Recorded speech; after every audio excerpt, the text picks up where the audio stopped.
In the summer of 1995, a hotel manager in San Francisco called the police on a man he believed was trespassing in his lobby. The man was Clint Eastwood. What happened in the 10 minutes between that phone call and the moment the manager understood his mistake became one of those stories that travels through the hospitality industry for decades, passed from manager to manager, from front desk to front desk, as a lesson in the specific irreversible cost of judging people by their appearance. It was July 1995. Clint was in San Francisco for a week of meetings about a film project. He was developing a project that would eventually become Absolute Power, though at this stage it was still in its early development conversations, the kind of meetings that happen in hotel lobbies and restaurant booths and production offices before anyone has committed to anything on paper. He was staying at the Fairmont Hotel on Nob Hill, where he had stayed many times before over the course of his career. The Fairmont was the kind of hotel that San Francisco did better than almost anywhere else. Grand without being cold, elegant without being performative, the kind of place that had been hosting important people for 100 years and had learned over those 100 years to treat importance quietly rather than loudly. Clint had arrived the previous evening. He had checked in without incident, eaten dinner alone in the hotel restaurant, and gone to bed early. He had a meeting scheduled for 10 the next morning and intended to be rested and prepared for it at 9 the following morning. He came downstairs dressed the way he always dressed when he wasn't required to be anywhere specific: jeans, a worn flannel shirt, a baseball cap pulled down low over his silver hair. He was carrying nothing except a small notebook and a paperback book he'd been reading the night before. He had no meetings for another hour. He intended to find a comfortable chair in the lobby, drink some coffee, and read. The Fairmont lobby in 1995 was everything a grand hotel lobby should be: high ceilings, marble floors, enormous flower arrangements, the particular hum of a place where money and comfort exist in easy relationship with each other. The morning crowd was what you'd expect: business travelers in suits, moving purposefully between the elevator and the door, couples consulting maps over coffee, a group of convention attendees with name badges gathering near the concierge desk. Clint found a chair near the window. A passing waiter took his order for coffee. He opened his book. He had been reading for about 20 minutes when he became aware that someone was standing near him. He looked up. The man standing there was in his early 40s, dressed in the dark suit of hotel management, his posture carrying the particular combination of authority and careful courtesy that hotel managers develop over years of navigating the space between serving guests and controlling environments. His name tag identified him as Richard Cole, general manager. Cole had been managing the Fairmont for 3 years. He was good at his job, attentive, organized, capable of handling the complex logistics of a major hotel with a particular grace that the position required. He was also, like many people in positions of visible public authority, susceptible to the specific bias that comes from spending years in an environment where appearance and status are almost always aligned. In a hotel like the Fairmont, the people who sat in the lobby chairs were almost always guests. The people who were not guests almost always looked like they weren't guests. Cole had learned to read this quickly, efficiently, with the practiced speed of someone who had to make these assessments constantly and couldn't afford to be wrong about them. When he had crossed the lobby 10 minutes earlier and noticed the man in the baseball cap and flannel shirt sitting alone, reading a paperback, no luggage, no business attire, no apparent reason to be in the lobby of a 5-star hotel on a Tuesday morning, he had made an assessment. The assessment was wrong. But he didn't know that yet. "Excuse me, sir," Cole said, his tone carefully calibrated to be polite without being welcoming. The tone of someone delivering an uncomfortable message with professional efficiency. "I need to ask, are you a registered guest of the hotel. Clint looked up from his book.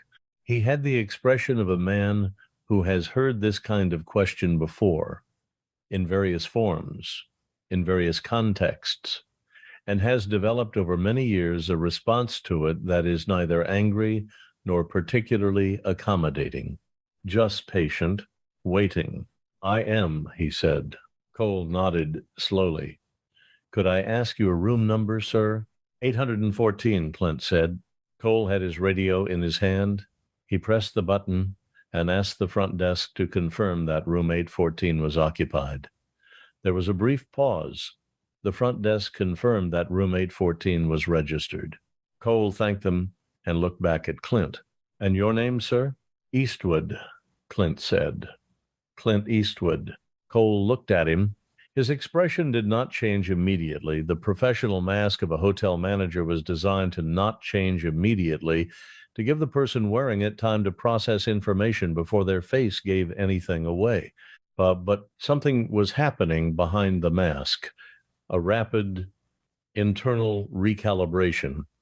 The name had landed, the name was connecting to something, and as it connected, Cole was simultaneously looking at the face of the man in front of him with new eyes, the silver hair visible at the edges of the cap, the weathered, deeply lined face, the particular jaw, the eyes, and the connection was becoming impossible to deny. I'm going to need to ask you to wait here for just a moment, Cole said. His voice had changed. The careful, professional neutrality was still there, but underneath it something had shifted. He turned and walked quickly back toward the front desk. What happened at the front desk took approximately 90 seconds. Cole confirmed the registration. He pulled up the guest profile. He saw the name, the loyalty status, the history of stays at Fairmont Properties going back 15 years, the notation in the profile that flagged the guest as someone the general manager should personally welcome upon arrival, a notation that Cole himself had put in the system 2 years earlier as standard practice for high-profile guests, and that he had somehow failed to act on when Clint had checked in the previous evening because he had been occupied with a staffing issue. He also saw in the profile the photograph that the system maintained for identification purposes. He looked at the photograph for a moment. Then he looked across the lobby at the man sitting in the chair by the window, reading his paperback, waiting with the patient stillness of someone who has been in this situation before and has learned not to perform his feelings about it. Cole had been in the hospitality industry for 18 years. He had handled difficult situations, angry guests, impossible requests, the occasional genuine crisis. He had learned over those 18 years that the worst moments in his career were not the crises he hadn't anticipated, but the mistakes he had made himself. The moments when he had gotten something wrong in a way that cost someone something, those moments stayed with him. This one, he already knew, was going to stay with him for a very long time. He walked back across the lobby. He stopped in front of Clint's chair. Clint looked up from his book. Cole did something he rarely did in the lobby of the hotel, in view of guests and staff. In the middle of a Tuesday morning, he took a breath. Then he said what needed to be said without attempting to soften it or dress it up or maneuver around it. Mr. Eastwood, he said, I owe you an apology. I approached you because of the way you were dressed and made an assumption about whether you belonged here. That assumption was wrong, and more importantly, it was the kind of assumption that has no place in how we treat our guests. I'm sorry, genuinely. Clint looked at him for a moment, the same patient, attentive look he brought to everything, reading the man in front of him, deciding what the apology was made of. You called the front desk, Clint said. It wasn't an accusation, just an observation. I did, Cole said. I wanted to verify before I asked you to leave. And if I hadn't been a registered guest? Cole paused. I would have asked you to leave. Clint nodded slowly. And if someone who looked like me, dressed like me, sitting where I was sitting, had just come in off the street to sit somewhere warm for a few minutes, Cole stood very still. This was a question he had not anticipated, and it was a better question than he had any easy answer for. That's a harder question, Cole said. It is, Clint agreed. And it's the right question, not whether I was a guest, whether the way you decide who belongs here is the right way to decide. Cole looked at him. He was a man who had spent 18 years in an industry built on the appearance of welcoming everyone while actually curating who was and wasn't welcome based on a complex set of visible signals, clothes, luggage, confidence, the particular ease of people who are accustomed to being in expensive places. He knew this. He had never, until this moment, had it stated so directly by someone sitting in a lobby chair. I don't have a good answer to that, Cole said. I know, Clint said. Neither do I. But it's worth sitting with. He closed his book. He looked at Cole for a moment longer. You came back and apologized, Clint said. You didn't have to do that. You could have confirmed I was a guest and walked away and let me think you'd just been doing a routine check. That would have been easier. Why didn't you? Cole thought about this for a moment. Because it wasn't a routine check, he said, and pretending it was would have been a second mistake on top of the first one. Something shifted in Clint's expression. Not a smile exactly, something more complicated than a smile. The expression of a man who has just heard someone say something he respects. Sit down, Clint said. Cole sat in the chair beside him.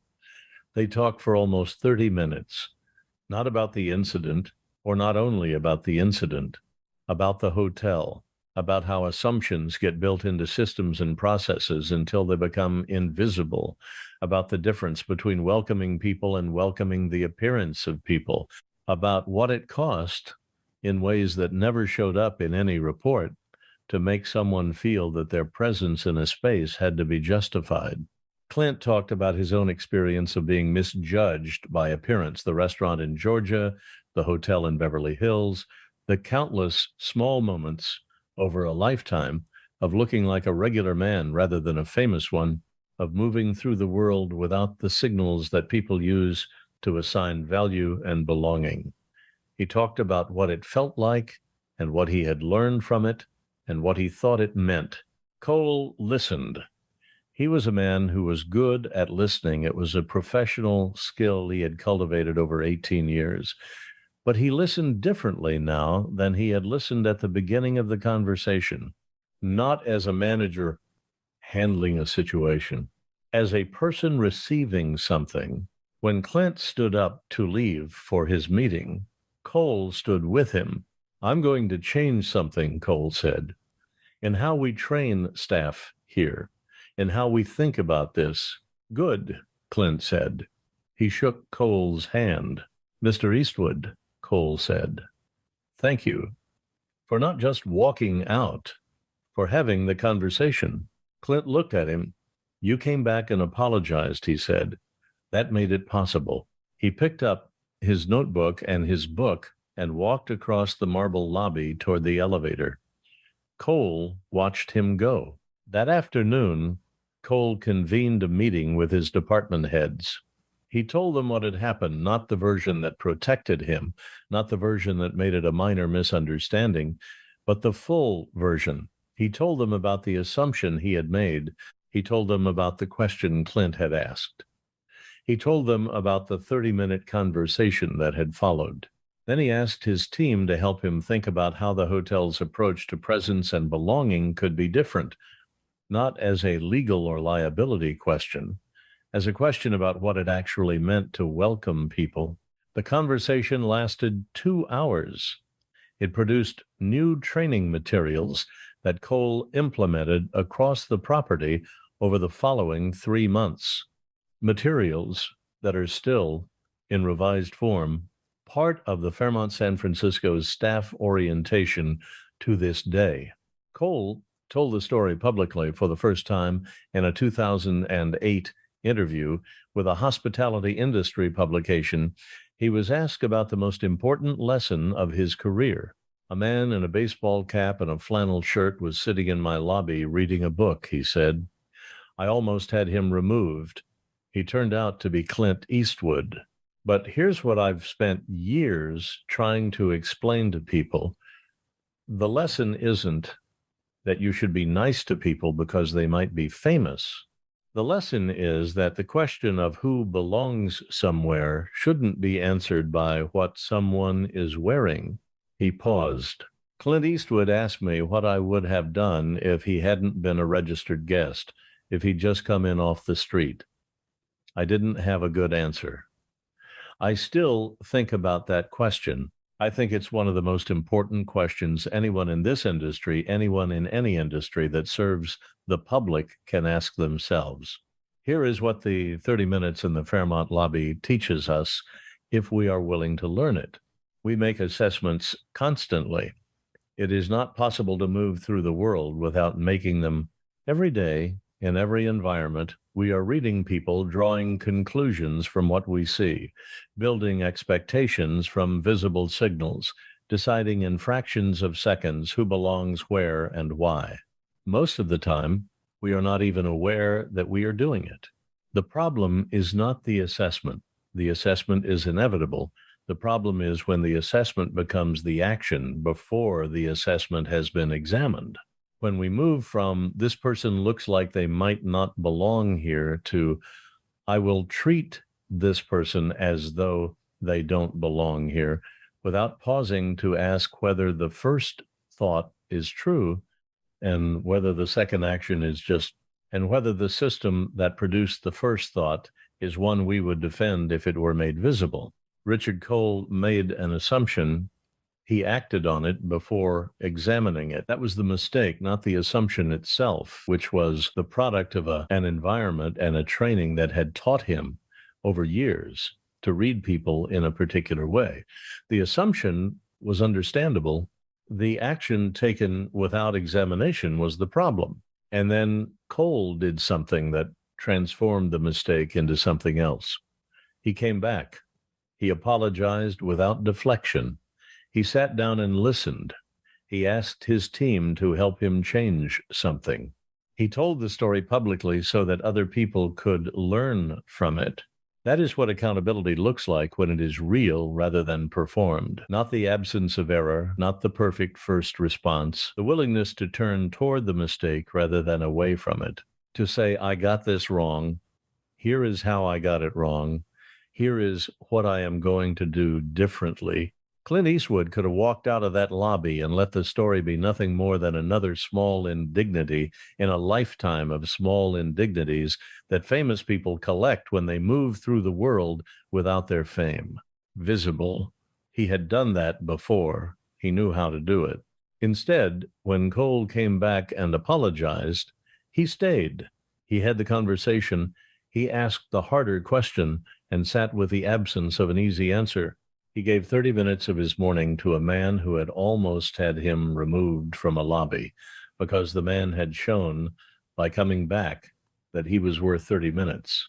That is grace, not the absence of being wronged, the choice of what to do with it. If this story moved, you subscribe, hit the like button, and share it with someone who has ever been made to feel that their presence somewhere needed to be justified.